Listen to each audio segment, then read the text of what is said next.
നമ്മുടെ കർണാടക ഉപമുഖ്യമന്ത്രി DK ശിവകുമാർ ഇന്നലെയല്ല മിനിഞ്ഞാന്ന് ഒരു വലിയ രീതിയിലുള്ള ഒരു ആരോപണം ഉന്നയിക്കുകയുണ്ടായി.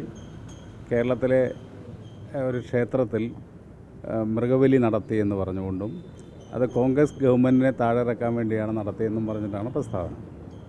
അപ്പോൾ അത് സംബന്ധിച്ച് ഇന്നലെ തന്നെ അന്വേഷിക്കുകയുണ്ടായി. അപ്പോൾ രാജരാജേശ്വരി ക്ഷേത്രത്തിലാണ് ഈ മൃഗബലി നടത്തിയെന്നാണ് അദ്ദേഹം ആരോപിച്ചിരുന്നത്. അപ്പോൾ തന്നെ ദേവസ്വം ബോർഡുമായിട്ട് ബന്ധപ്പെട്ടിരുന്നു, മറ്റ് രീതിയിലും അന്വേഷിച്ചിരുന്നു. അതിലൊന്നും തന്നെ അങ്ങനെ ക്ഷേത്രമോ ക്ഷേത്ര പരിസരത്തോ ആയിട്ട് അങ്ങനെ ഒരു കാര്യം നടന്നിട്ടില്ല എന്നാണ് പ്രാഥമികമായിട്ടുള്ള കിട്ടിയ റിപ്പോർട്ട്.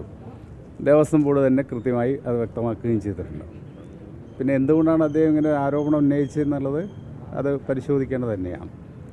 ഇപ്പോൾ വേറെ എവിടെയെങ്കിലും നടന്നിട്ടുണ്ടോ എന്നുള്ളത് കൂടി നമ്മൾ അന്വേഷിക്കുന്നുണ്ട്.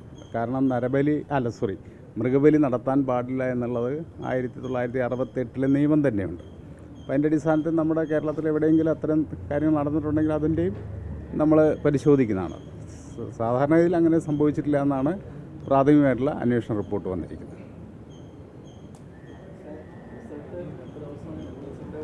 അത് 2 ദിവസം കഴിഞ്ഞിട്ട് അറിയാം. അല്ല, 2 ദിവസം കഴിയുമ്പോൾ നമുക്ക് ഇനിയിപ്പോൾ അധികം പ്രതീക്ഷ പറയണ്ടല്ലോ. 4-ാം തീയതി റിസൾട്ട് വരും. അപ്പോൾ റിസൾട്ട് നമുക്ക് എല്ലാവർക്കും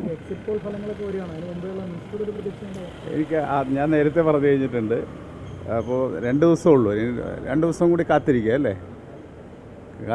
അതിന് ശേഷം നമുക്കതിന്